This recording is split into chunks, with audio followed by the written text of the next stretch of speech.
the biggest TikTokers in the world is a guy called Khabi Lame. He was laid off during COVID times and he just started making these videos and he became such a viral hit that now he charges about $3 million per post or something. If you're building your entire online presence on platforms, you are basically building it on rented land. You can be kicked out of it any day. There is this balance where nobody knows where the balance is, really. I've seen it with my own eyes. There is a lot of bad content out there. Very soon you might see a creator who is going to be a humanoid. I think they will be the new wave of sort of creators that you will see. You need 1 million people to make money. You just need a 1,000 true fans.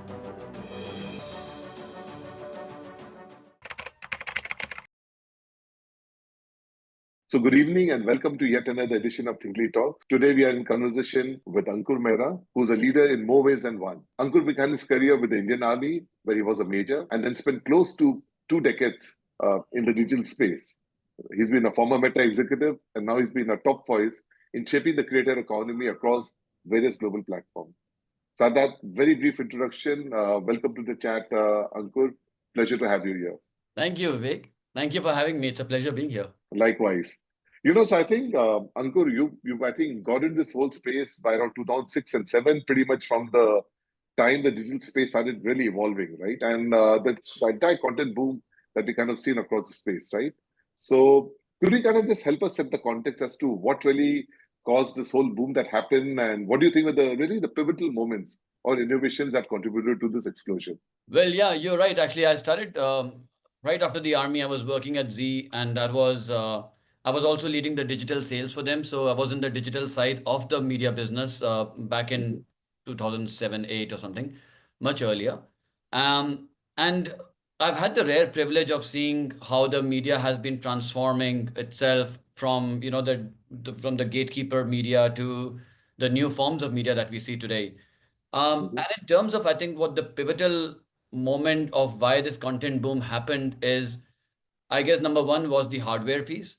That Mhm. the mobiles came into being, and the mobiles not only came to being, but also they also started supporting video infrastructure. So I think that was like one of the most pivotal moments, I guess. The second Right. was the commoditization of data. When data became accessible and everybody across the world had a lot of data access and being able to economically use it for entertainment purposes, even because before that all of us were very conscious about the amount of data we were using, and we were using only for the right Yeah. purposes. But then when it became commoditized, we were using it for entertainment purposes also. And that coupled with the hardware was obviously, it was a match waiting to happen. And I think then the third piece was the supply piece when COVID happened. And along with COVID, when people were stuck in the house and they did not realize, or they did not um, have any other access for entertainment. They could not go out. They couldn't step out of the houses. They couldn't meet their friends and families. The only way for them to connect with the rest of the world was through their devices. I think that led to a massive boom in terms of the consumption side of the content. It also Mhm. opened the doors for a lot of people to start becoming content creators as well. In Right. fact, I think I was reading a study sometime back that 50% of today's creators actually happened after and during COVID. So, Mm. the amount of millions of creators that the COVID kind of because of COVID that churned was actually one of the major catalysts in terms of the content boom that you're talking about. And I think all of these major pivotal moments lead us to a point now where we are at, um, um, I mean, if you look at it, video was invented way back in 1915, like 1875 or something like that, early 1900s and all. It took about 100 years for video to become so mainstream. It only became mainstream in 2000, early 2000. And then Facebook and YouTube got formed in 2005, and just took 20 years for them to become so much mainstream as we see them now. So the proliferation of content is really a function of accessibility and the demand and the supply piece. Right. It's been a fascinating 2 decades, I think. I mean, anybody who's seen the onset of internet to where we are now, it's Oh mind yeah, blowing. And like you said, the perfect storm, right? The yeah. digitization, the smartphones, the data. And COVID, it's really amazing to see how many businesses COVID has really impacted, right? I mean, when it comes to the innovation, when it comes to transforming, let's say, the work culture, I Yes. mean, it has really far-reaching, we should perhaps maybe a decade from now, we might probably look back and say that was probably a good thing that happened. But Yeah. obviously, In when you're hindsight. in the middle of it, nobody could think that way, right? Yeah, absolutely. I think when that whole piece struck down and when people were traveling on the flights and they could, the news items, the news reports were talking about people falling on the streets and what not happening, it felt like as if the end of the world had come right there and then. But now we look back, Absolutely. it's just been 5 years back, but it seems like a century back Yeah, almost, feels like a absolutely. lifetime back. Yeah. Well, and absolutely. I mean, like I said, many platforms has kind of proliferated and done extremely well. I think pretty much TikTok, which has seemed to have captured the imagination of definitely the US and the US politics for now. And then, Yeah. of course, you've got Instagram and YouTube and all, right? You've been in Meta and you probably worked in with some of these platforms yourself.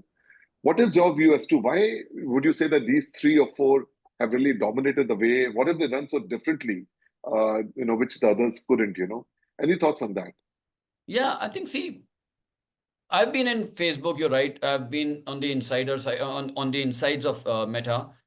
And one thing that really stood out for me as I was in that in that company as well, and I could see how social media was evolving, and I started working with them back in 2016.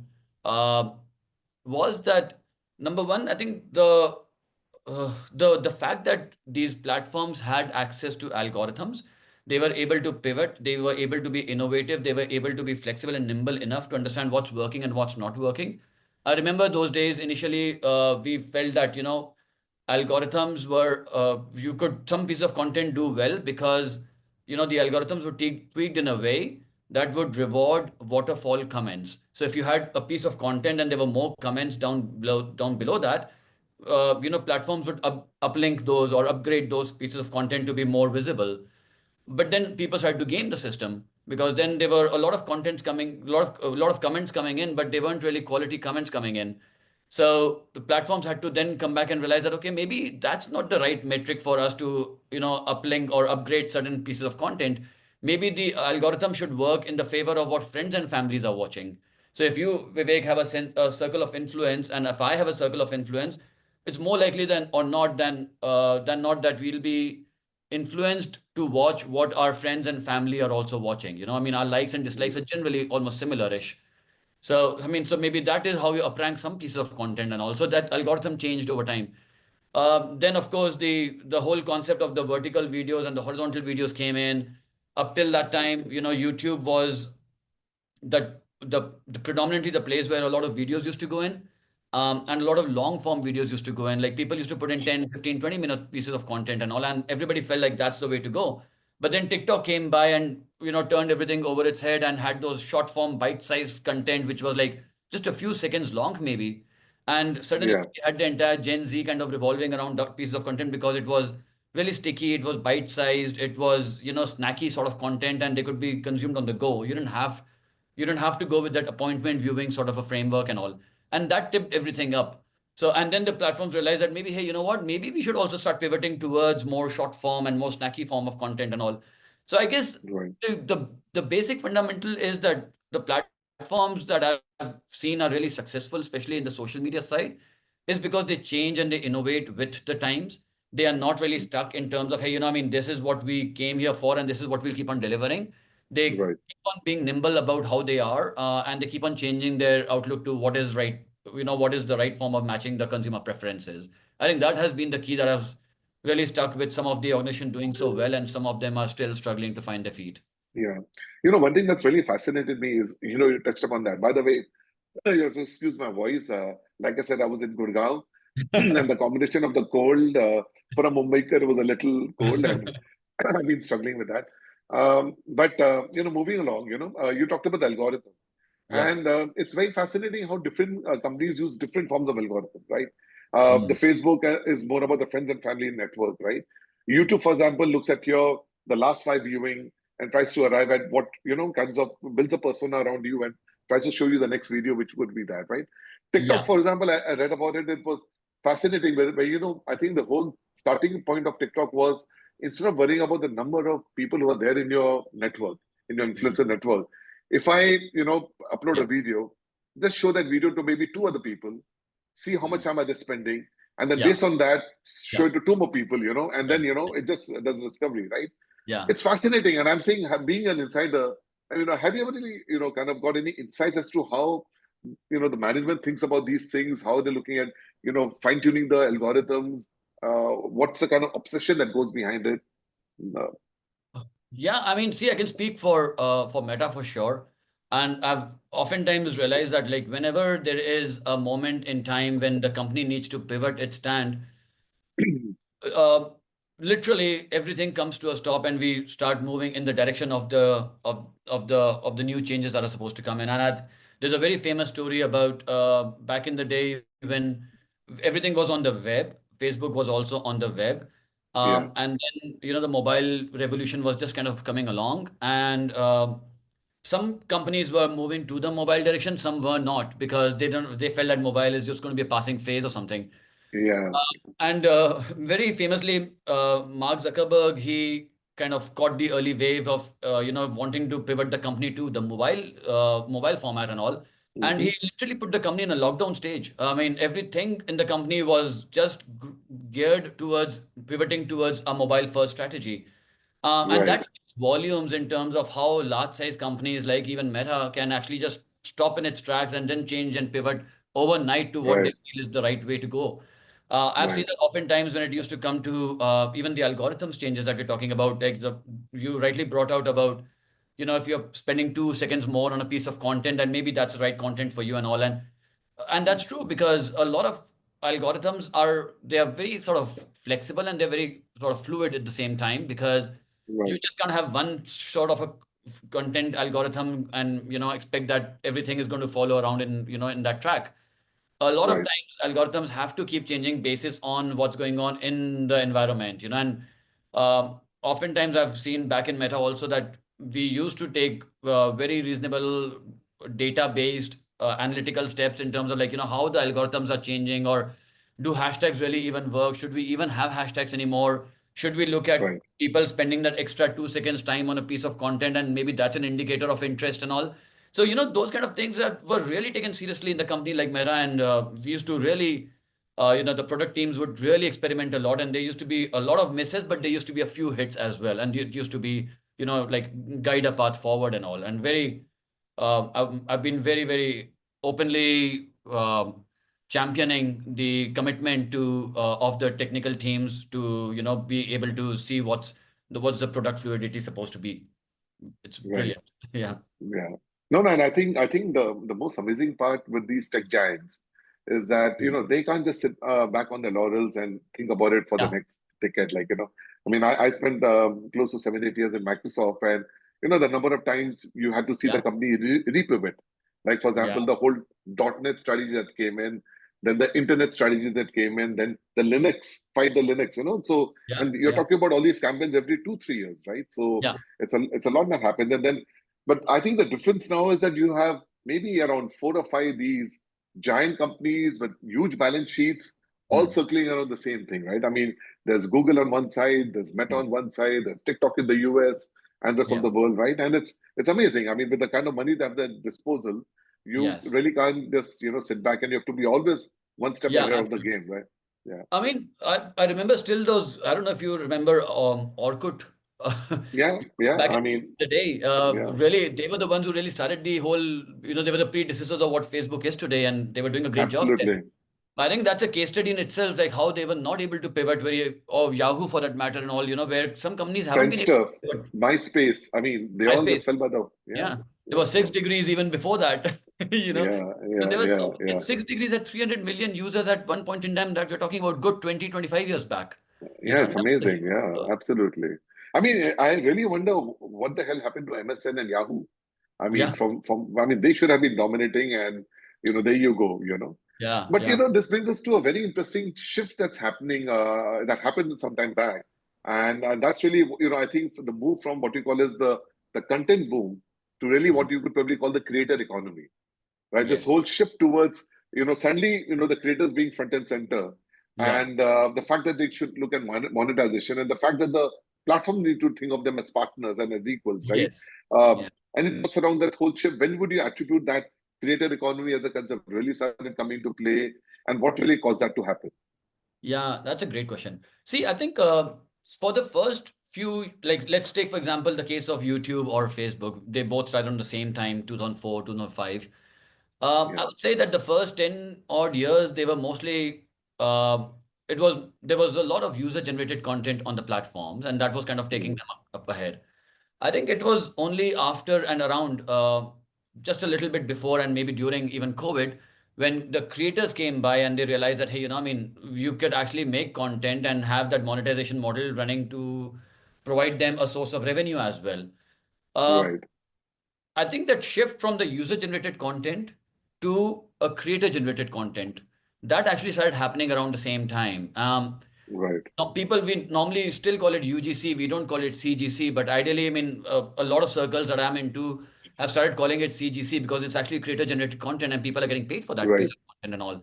Hmm. And I Hmm. think, yeah, around just a little before COVID, 2017, 18 was the time when creators started to realize that, they could be an alternate source of income over here. Or even if they were not making a lot of money, the whole idea was that, hey, you know what, we still have a community and the concept of community started building up and all. And even before Meta, I was I was the country manager for one of the leading YouTube multi-channel networks, which was based out of UK.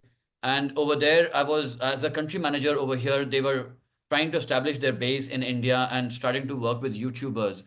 And this is before before Meta. So this is about 2014 or something like that. This is about 10 years back. Even before Facebook, I was working as a YouTube channel, YouTube country manager for YouTube multi-channel network.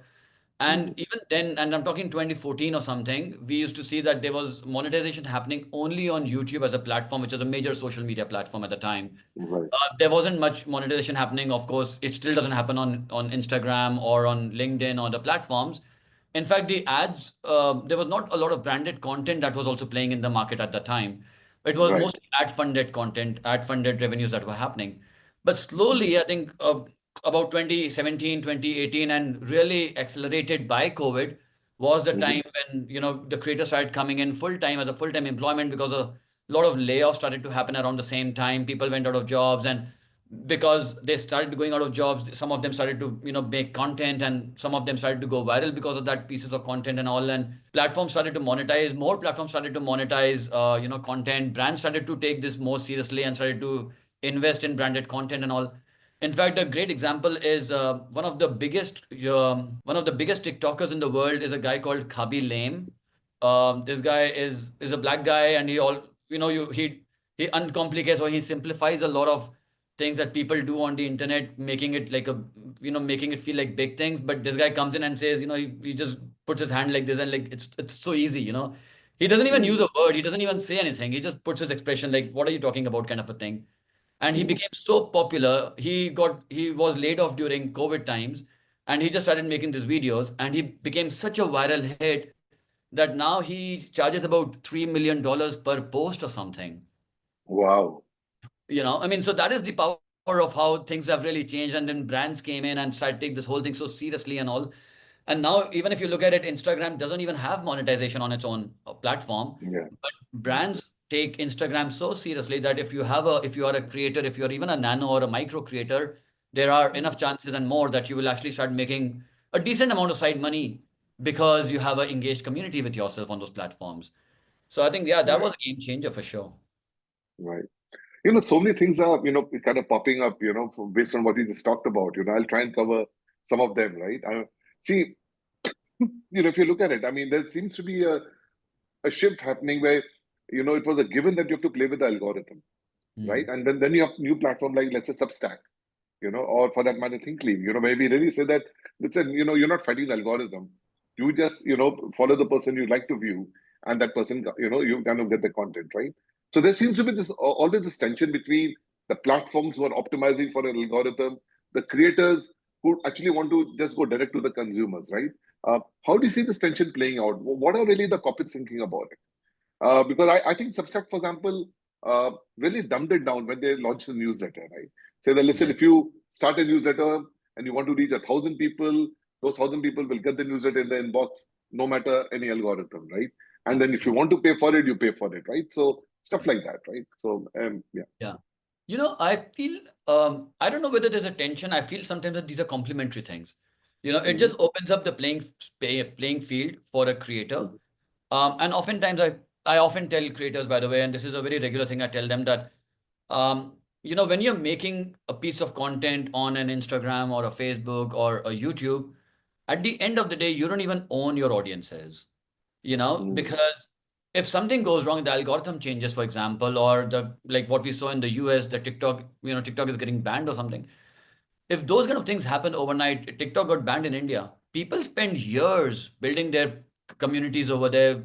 That's a lot of hard work. You build it's like building a small business by yourself, and then Yeah. suddenly overnight everything just vanishes because Right. of some conditions which are beyond your control. You didn't even do anything wrong, but you just got Mm. caught in the crossfire. You just at the wrong place at the wrong time. Yeah. So Yeah. what I do tell them oftentimes, that if you're building your content, if you're building your entire online presence on platforms, you are basically building it on rented land. You can be kicked out of it any day.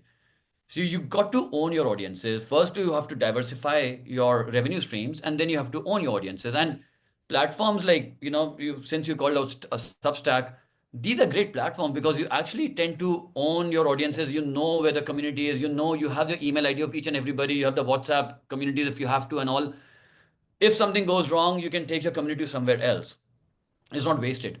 But these are also platforms like, and Kajabi is another example, or a Topmate is another example, Patreon is another example. Thinkly, Yeah. all of you guys have done such a good job in being able to, give that audience and that creator that connection, direct connection with your audiences, which happens because of maybe subscription platforms, and there's some paid model going in over there.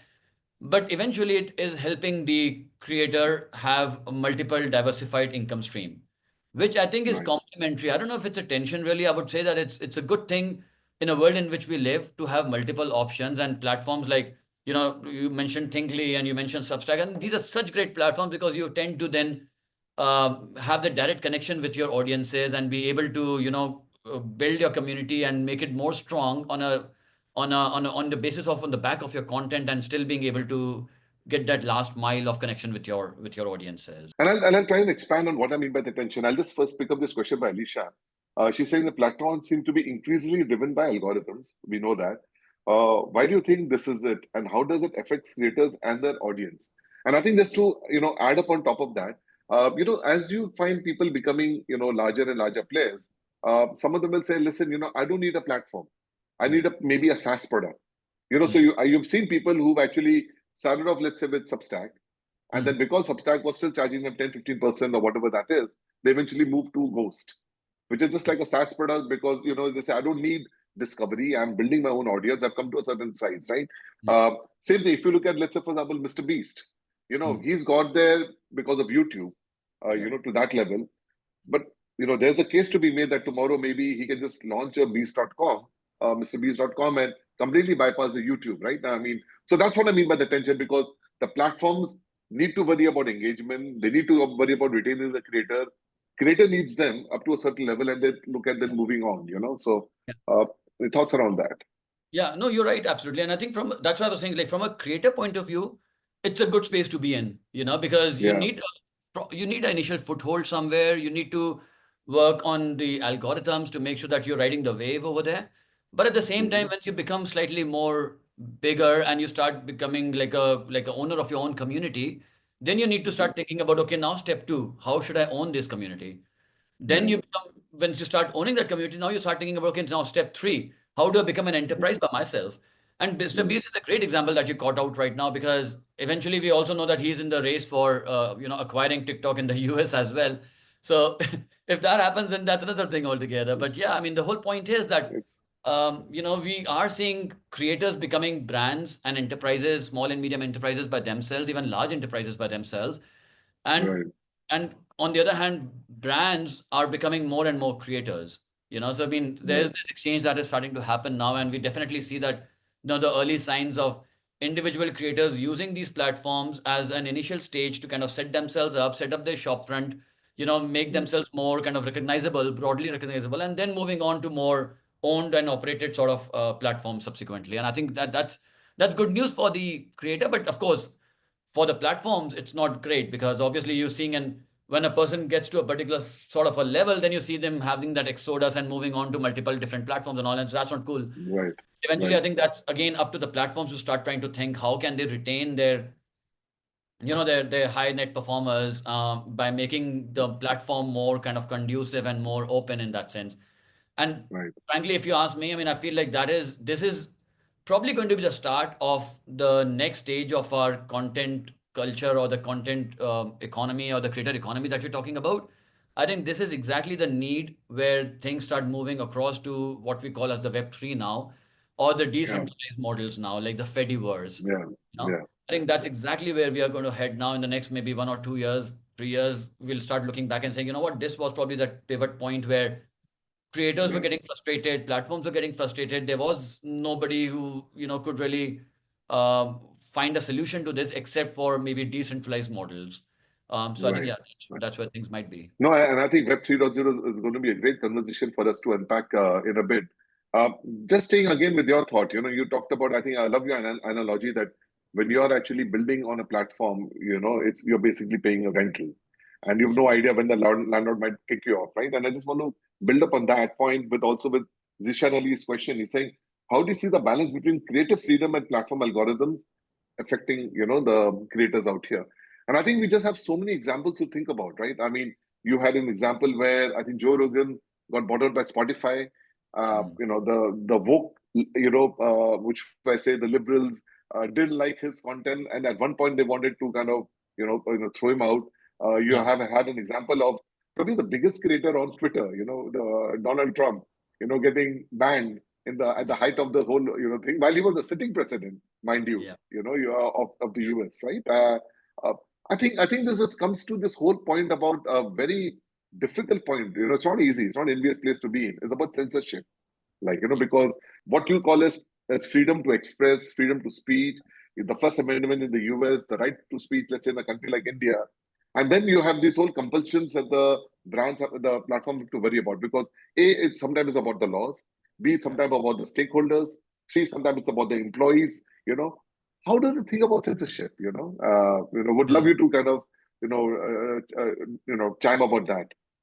Well, I mean, I think you articulated it much better than I could any day, and I think you're absolutely bang on because at the end of the day, there is this balance where nobody knows where the balance is really, Yeah. and everybody's trying to achieve this that notional sort of balance, but frankly, I mean, I've been on the platform side as well, and I do know for a fact that platforms are not wrong when they're asking for censorship or when they are, tweaking the algorithms to make it more tight or when they have their trust and safety teams banning a lot of content. I've seen it with my own eyes. There is a lot of bad content out there. There's a lot of bad content that really can be disrupt. Like it borders on the on on the safety, security, and Yeah. issues which are like self harm and other things that can really be very harmful pieces of content for for anybody to kind of consume.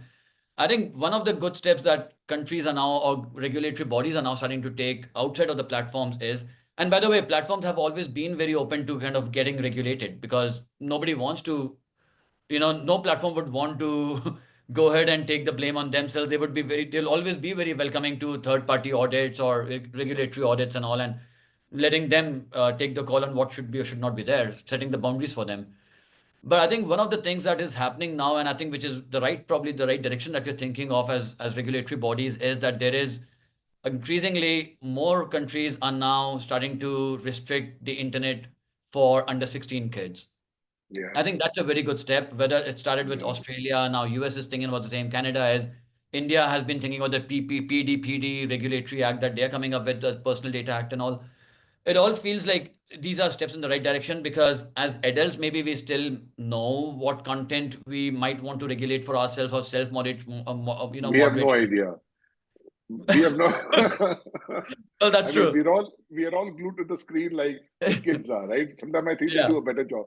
But sorry, Yeah, please but the carry only on. thing being that the kids are like still like I half-baked know. minds, so they are still I at a know. more vulnerable position to get more harm from there. Uh, Absolutely. It's a and I think, yeah, I mean, eventually it's the parents' responsibility, also the platform's responsibility, also the government's responsibility to look after our future generations. And I true. think that's a step in the right direction. But I think broadly, there is going to be censorship on the platform because oftentimes content is can be a big divisive factor as well, and it can really cause a lot of real world harm, which I've seen Mm, oftentimes happen. But mm, at the same time, we need to appreciate people having that sense of being able to express themselves freely and all. It's a very very fine balance. I do not know if there's a right answer for that really, but I think it's an ongoing process. And again, yeah. also it depends a lot on cultural sensibilities. Like, on in some countries, some pieces of content or some words or some, expressions can be acceptable. In some other countries, the same expressions might not Yeah. be. It is Yeah. very, very cultural fluid as well at the same time. So, I mean, there are so That many, is true. Yeah. it's a leaky bucket, I mean, you just can't do much Very about it. leaky. Yeah, it's too nuanced a conversation just to kind of have a black and white in that sense, Yeah, right? yeah, yeah, But I think before we move on from censorship, I would just like your view about after having 3-4 thousand people employed at Meta, focusing on censorship, right? Suddenly you had this complete turnaround by Zuckerberg last week when he decided that he's going to go the X way, yeah, completely disband the censorship and move to community notes or a product like community notes, which is like X. yeah. What did you have to think about that? I mean, there've been some very generous views about that, saying that look, you know what, he was just trying to find the right balance and he's willing to walk back. And then not so generous ones saying that listen, he figured out which way the wind is blowing with the new president in town. He decided which way Yeah, to go. Your personal yeah. views on this? What have you been hearing from My your ex-colleagues? Well, my view is, see, I think there were definitely we had those content moderation teams and they were doing a good job. But frankly, to a large extent, it was human moderated or human led and all. Right, And there were a lot of times slips and misses that would happen invariably. And I think when Mark made the discussion or made the decision and he went public about it, mm, he also kind of called out the fact that there were like, for example, third party fact checking was there were more misses than hits over there, and that was causing right, more harm than good for us. So when it comes to, like, I'm still pretty sure that most of the major hardcore content moderation around violence or porn or different self harm or law and order, I think those things are still always going to be moderated, have to be moderated on a platform level. absolutely, yeah, But the things which are more sort of third-party fact-checking sort of things and all, they were actually they were more misses on that side, and it was really causing more harm than good, actually. So maybe we've tried that one route. Maybe community notes is another way of trying it out, and maybe, I mean, it's eventually a company that will do what's right for its audiences. Nobody wants to put their audiences or their users in harm's way. I mean, nobody true, intentionally would want to do that, but they also want to make sure that there is no over excessive sort of moderation models that are coming up which are not really effective as well. So I mm, think I actually support that because I feel like it's probably the right way to go maybe at this point. And maybe if you don't try it, you don't know if it's working or not working, and then you can always pivot back or have that hybrid model going in further and all. But yeah. eventually, I think all platforms obviously want to have the best user interest in their minds because you don't want to put people in harm's way. Nobody wants to do it. As a platform, you certainly don't want to do that because it'll be an And, unforgiving mistake. like I said, it's not an enviable job, right? Trying to find that balance because Yeah. you'll get criticized no matter what you do, right? I think this is a nice time to kind of segue towards what's really going to be the future of creator economy. Uh, you touched upon Web 3.0, and similarly, there's a question from Hiral saying that what excites you most about the future of the creator economy? So, what are your thoughts? What do you see happening? But before that, one thing that you did mention about the thankless, it being a thankless job, and I remember back in the day when I was back in the army as well, we used to always, the army does a great job. We are defending borders. People are up every night and doing such a lovely job of making sure that everything is safe and secure and everything is airtight really. It just takes one Absolutely. mistake, right? And if it takes that one mistake, people will always like, what was that guy doing? Was he sleeping on the job or something or the other, something like that? Right, It's a right, very thankless right. job at the end of the day, because you're doing everything for 364 days, and that one day something has to go wrong, will go wrong, and that all the 364 days get negated because of that. So Yeah, yeah, and the this brought me back stakes are into so much higher, right? yeah, I mean, this is not a content platform. You're talking about national yeah, security, right? In exactly. that sense. It's just Yeah, yeah, it's just some things are just thankless. I mean, you just have to be on it every day and every yeah, moment. You yeah, can't let go of it. But at the same time, yeah. things will go wrong if they have to go wrong. I mean, there I is mean, I agree. And in fact, if you look at it, I mean, if you look at what the tragedy that unfolded in Israel, right? I mean, yeah, so many people say that, of course, what happened later on was horrible, but what happened on October 7th, 2023. I mean, that one, slip, one yeah, lack of intelligence, and I exactly, mean, you really have a tragedy unfolding in front of our absolutely, eyes, right? I agree. absolutely. The stakes are very high when it Yeah. comes to that. Yeah, So, yeah. all right, coming back to the discussion, you said, what is the future of how we see the future of the creator economy? Mhm. Um, well, I personally feel that there are creator economy, even though it might sound very doomsday-ish, but I feel like in a couple of years, maybe a year from now, it might be facing its biggest challenge yet. It might be Mhm. facing it might be facing almost like an existential crisis for creators.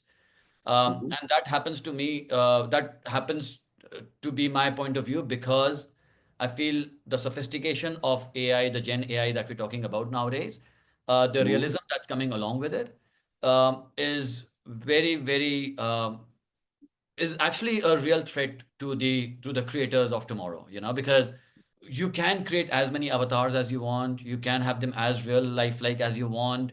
The content is getting more and more sophisticated. These are bots, they don't get tired, they can churn out 10 pieces of content every single day. They can be in any exotic location wherever they might be. They will never change their appearance. They can change their appearance only for the better if they have to. So you're competing against a much superior sort of a content creator in that sense. I feel like there is going to be the biggest threat to the creator economy is going to come from the technology that we are building actually. And of Mhm. course, one can't just take back technological advancements because it's going to be a threat tomorrow. I think what needs to be done is to try and see how you can, get better of it and make effective, use of the technology so that you come out sharper and better, from the technology, not get threatened by it.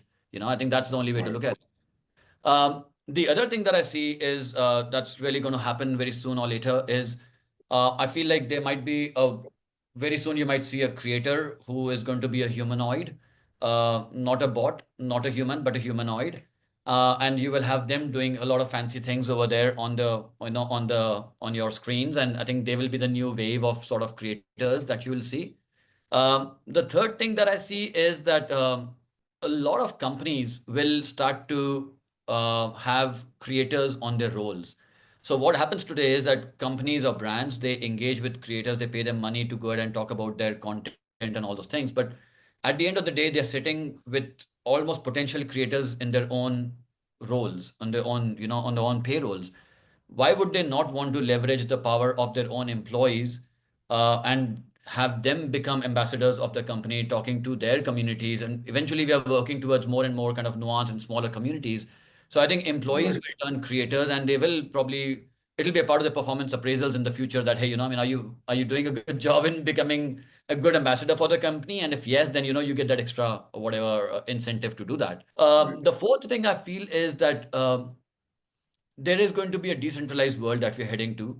The models that we are working on right now, where we just spoke about it, where you don't own the audience and all those things, are an indicator that the world is going to change. There is a need for people to start earning their own and own audiences and their own monetization models. We see something like that happening. Look at it this way. I mean, a good example of a concept called Fediverse is that if you look at it today, you might be on a on an email ID from your own company on Microsoft Outlook probably, and I might be using a Gmail, but you and I can still talk on emails, whether it's a Microsoft or it's a Yahoo email or it's a Gmail or whichever that might be, but we are still able to talk to each other. But the same thing doesn't happen in social media. You and Instagram can't talk to somebody on YouTube. You should, Yeah. but you can't right now. And that is where the interoperability might come in. And that's when, people will start having more and more fluidity between different platforms, being able to take their audiences from here to there to which some other platform, and all be that kind of maneuverability will be possible in the future, I feel. Um, Mm. and of course, then the concept of the Fediverse will also lead to platform like Threads or Blue Sky, which we see today, which are Web 2.0 sort of platforms, are more and more getting towards, they are already on the Fediverse, so they are getting more and more nuanced in that side. But And yet within the same gates, right? Because within the same case, like yeah, yeah, well, like currently Threads and Insta are interoperable in that sense, correct, right? yeah, yeah. But But may now, not be across another entity in yes. that sense. Yeah, But like yeah, but Yahoo Mail and Gmail still talk, right? Or yeah, MSN yeah, and we still talk, right? So I mean, so yeah. that interoperability will happen, I guess, sooner than later. Ro- And then you'll be able to kind of have your communities across the board, across different platforms, and be able to kind of move around with your Right, content. So right. that's one. And the other thing is, like, of course, the monetization models. I think I do not know how this will shape up, but I do feel like blockchain is going to be really pivotal in the way we are headed, which Right. means that we, as individual creators, will be able to own our pieces of content and be able to monetize those pieces of content and I might be able to sell this piece of content that I'm making to an ex user, or license it out to that user for a particular sum of money. So Hmm. that sort of engagements will happen where, as a creator, I'll be more empowered to earn Mm. my money directly from the consumer without the intermediary of a YouTube or a particular platform or something like that. Right, right. No, fascinating insights, and just to kind of double click on some of them, what do you think is really going to happen when you think about the whole virtual reality? There was so much of what should I say? Like you said, he brought the company to a standstill, turn it around towards AR and VR, double down Yeah. that, spend $30 billion. I mean, he literally bet the farm on that one, right? And I think honestly, it's amazing that he kept his job, right? I'm talking about Zuckerberg, right? In that sense. And then he's of course rolled back. Maybe he was maybe half a decade too early and all that, right? But what do you see about that really? And what's the mood within Meta about really, AR and VR in the near future? Well, I think they are extremely focused on it. I mean, there is a team called Reality Labs within the company, which is really Hmm. focused on the future of how content, consumption might be looking at. Uh, Hmm. VR and AR is still very close to, I think, all tech giants right now. Yeah, We are all heading to a world which is going to be a wearable tech sort of a model.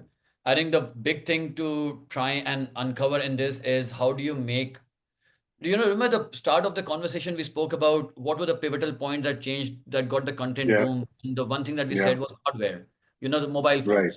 That's where it all started, right? right. I feel like at this point, we are again at the same stage where hardware will be the first answer to everything.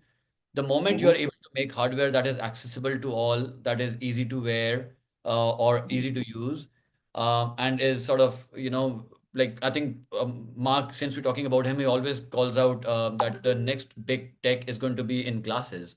Yeah, Yeah, so if glass is going to be it, then no, I'm not talking about the bulky ones, but I'm talking about more yeah, yeah. sleek. The Ray-Bans is a amazing Yeah, it's a innovation. great Yeah, example. Yeah. So I mean, that's yeah. where I think the future of wearable tech might be going. Mm. Um, but eventually, I feel like that's the first part of the puzzle if we are able to go through that. And I think most of the companies are kind of investing in that space where they're trying to Mm. kind of figure out what might be the next stage of how, hardware efficiency. We've seen Apple Vision Pros and all those things, Oculus and all, they're all coming by, but they're bulky and they're not really suitable for wearing and walking on the streets and all. But sooner or Mm. later, I feel like that's going to get more and more compressed, and that's going to be the first key to unlock the first door. And then you have Right, the associated kind of top-up softwares on that to make sure that you are able to consume content or get your more productivity basis on the hardware and the software on top of that. So I think that's where right. it's going to head. But I guess to pointedly come back to the question, Meta is certainly way ahead, I think, in the curve right now. They've been investing in it for years now. Hmm. And even though they might not be as vocal about it at the moment, but I don't think they've shelved those plans or they have, Right, kept them in peace. I think they're still building it, but they're in stealth mode at the moment. Maybe not talking about it as right. openly as they were earlier, Yeah, because I yeah. guess the I think whole, that analysts get spooked with those talks, yeah, because it didn't yeah. play out I mean, well. the amount of cash burn that was happening and all those things, I Yeah, mean, it yeah, really, and then you have those avatars coming in with half a body coming in, no legs and all. And then a big part of all of that is also the trust and safety in a world like that, Yeah. in a Right. virtual Right. world. So how do you kind of make sure that trust? I mean, there's so many questions left to be answered in that space. All those loose strings have to be tied up and all. I think that's when you really come out with a solution, not preempt a solution, not build it on the way.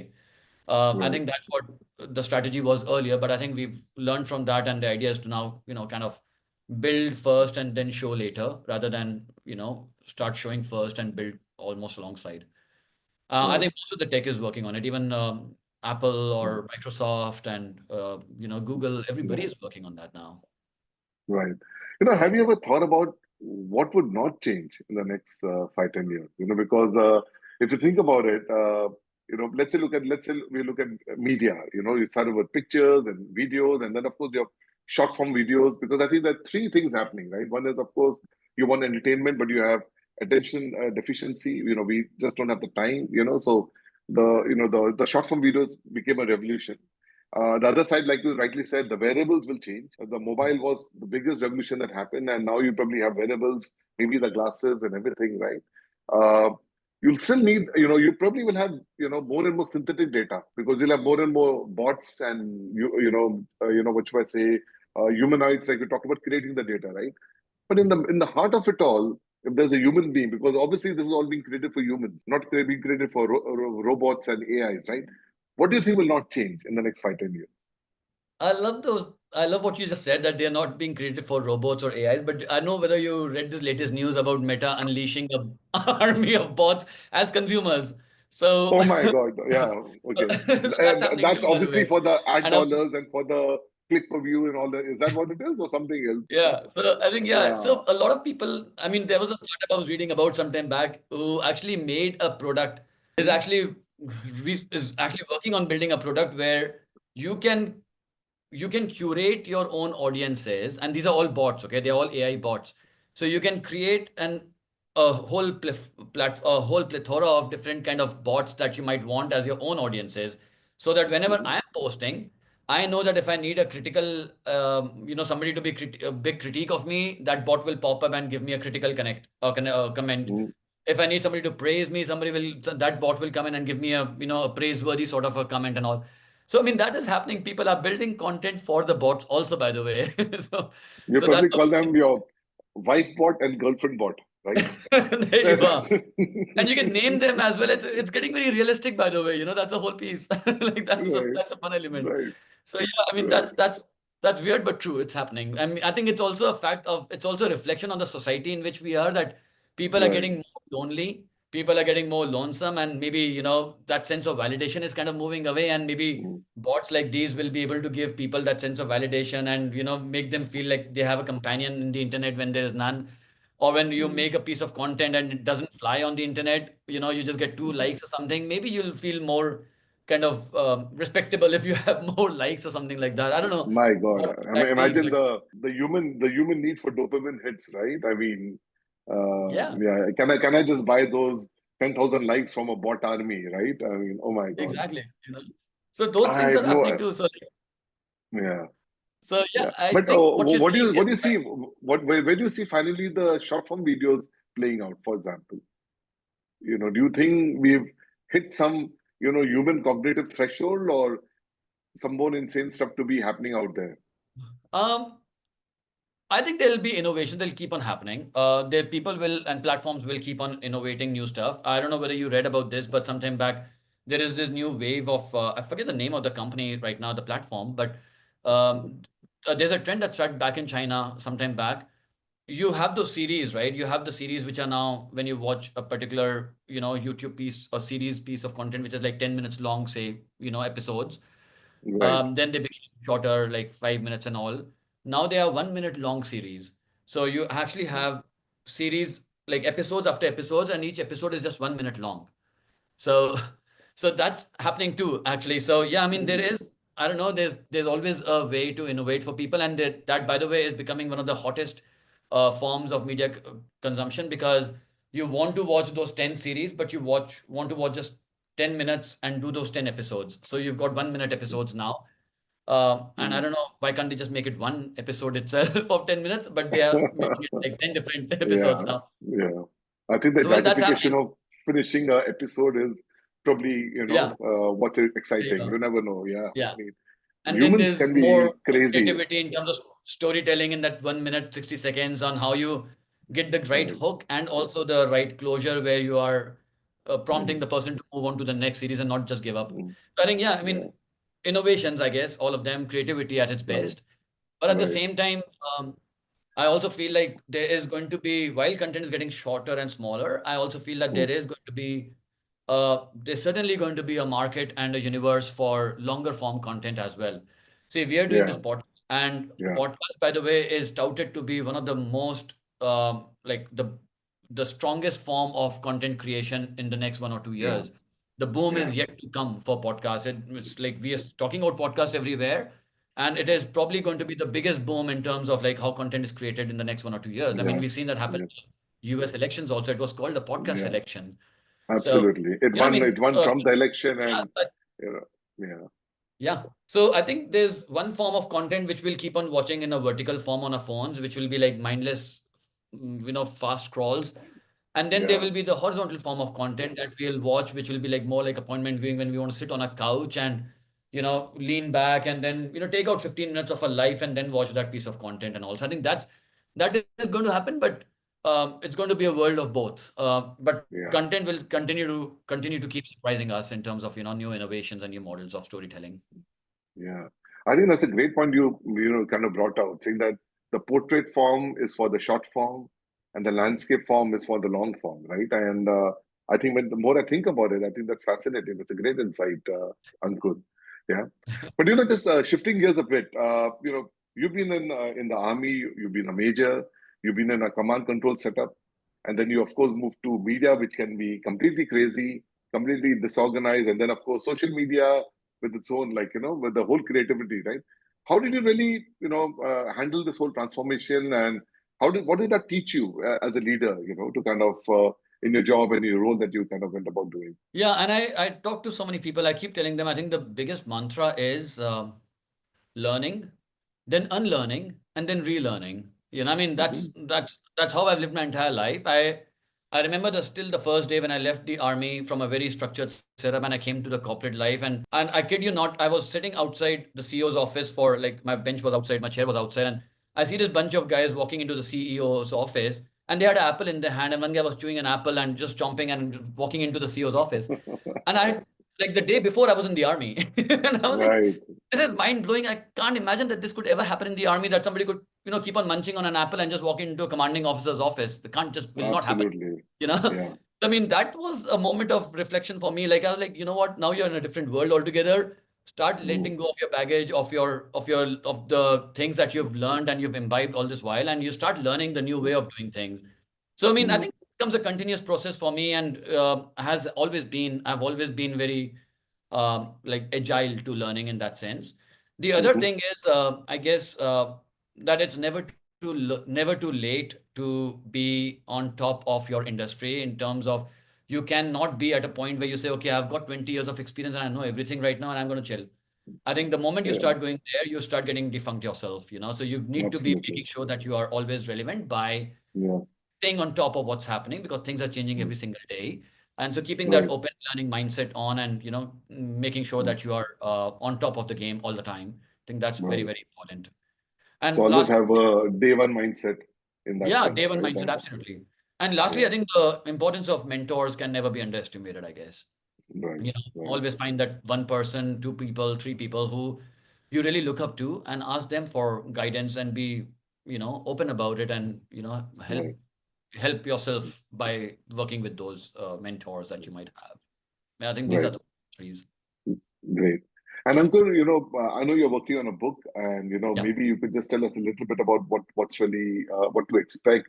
What angle are you taking at? What's the whole focus yeah. of your book going to be about? Yeah. Thank you. Thank you for bringing that up. So yeah, my book is coming out in a couple of months. It's called Pixels to Profits.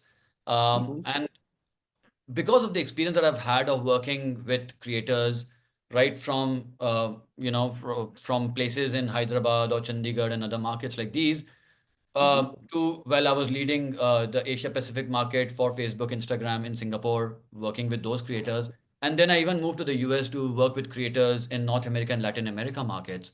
So having worked with creators across the globe and at different levels, right from the nano creators to the mega creators, the bigger one, I've had this, I think I'm very grateful to have to have had that experience of understanding what's going on in the creator ecosystem very closely. So when I started reflecting back on my journey, I realized that a lot of people are talking about the creator economy, but very few people get it. So the book Pixels to Profit is my attempt in trying to simplify the concept of the creator economy. Mm-hmm. And I followed a concept called the 5C framework in this, where Mm-hmm. I've divided the whole industry to say that it's all just five pillars, the 5Cs framework. The first C is the creator, which is the heart and Mm-hmm. soul of the creator economy. The second C is the collaborator or the brands who are collaborating with the creators to make content and revenue generation, etc. The third C is the channels or the platforms where it could be Facebook, Instagram, Topmate, any different platform. The fourth C is the commerce piece, where I'm trying to say is that it's not just about ad dollars, but it as a creator you can make money from multiple other things. Even if you have a community of 5,000 followers, you can still make a lot of money by by doing newsletters, by doing podcasts, by doing merchandising sales, by doing one-on-one consulting, by there's so many ways to make money. Even if you have a small, people often feel that you need to have 1 million followers, then only will you start making money, but it's not true. Yeah. So that is the fourth C. And the fifth C is the consumers or the community, which is people like us who are also consuming content at the same time. So these are the 5C that I call the 5C framework. And at the end of the day, all of these 5Cs are interacting and transacting with each other. And the book really goes into concepts of obviously these 5Cs, but also various other concepts like, what is the difference between a creator and an influencer? We use these terms very loosely and, very openly, fluidly, but there could be a difference between what is an influencer and what is a creator. So things like that. Then there is a concept of, I call it the 3R concept of, why do some pieces of content do so well as compared to the other pieces of content? And that is the 3R. I call it the relatability, relevance, and recency model. So Mm-hmm.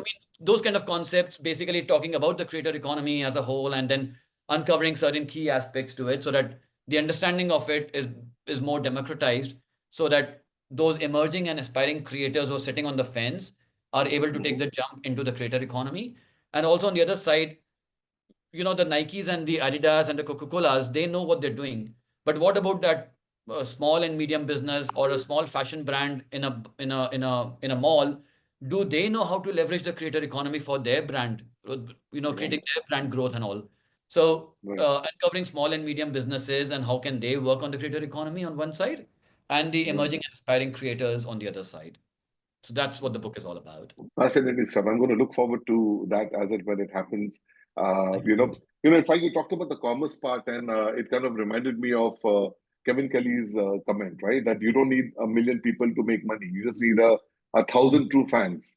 Exactly. And as Yeah. long as anybody who wants to be a creator needs to just find those thousand people willing to pay him $10, right? Exactly. And you Absolutely. can actually build a business, right? Rather than Absolutely. worrying about being Yeah. fascinating stuff. And I think what really is amazing about all of this is that social media is becoming so much more than just an entertainment, right? I mean, imagine. I remember again, Elon once tweeting, and I could so much, resonate with it when he said that, listen, somebody told me about Twitter. And I said, okay, what do I do on Twitter? And he said, I opened an account and I could hear people chime saying that, here I am having a coffee. Okay, here I'm having a brownie. And I was like, what nonsense is going on here? And he said, I left it. Same thing with me. I mean, I was one of the early guys, I think. And then I kind of just, exited that. And then, 3, 4 Yeah. years later, it got transformed into a place to know the pulse of the world, Yeah. right? Because the media Yeah. was Yeah. breaking news and stuff like that, right? Yeah. And now you have so much of learning that's happening on the platform, right? So, and now eventually commerce, right? I mean, you're going to have people building their careers in a very Yeah. structured way, out there. So it's fascinating, and I think it's high time that people stop thinking of creative economy as just a passing fad, but it's pretty much here Exactly. to kind of stay, right? And everybody can think Yeah. about reaching out to the people. Yeah. I think Absolutely. this has been a fantastic 1 hour with you, Ankur. I think we could go on, but I think we're on the hour, and Would love to have you. I think, when are you looking at the book coming out? In how many weeks or months is it out? Oh, it's coming out in the third week of March. Okay. Okay. Yeah, about a month and a half. Great. I think once the book is out, we would love to have you, and we probably dive deep with the book, and try and get some insights and extra insights about what you try to cover out there. Yeah. Oh, thank you. It'll be a pleasure for me to come back. Thank you. All right. Thanks so much for your time. I really enjoyed myself. I took away some amazing takeaways from this. Yeah. So thanks so much for coming on the talk today. Thank you for having me, Vivek. Thank you. All right. All right. Bye bye.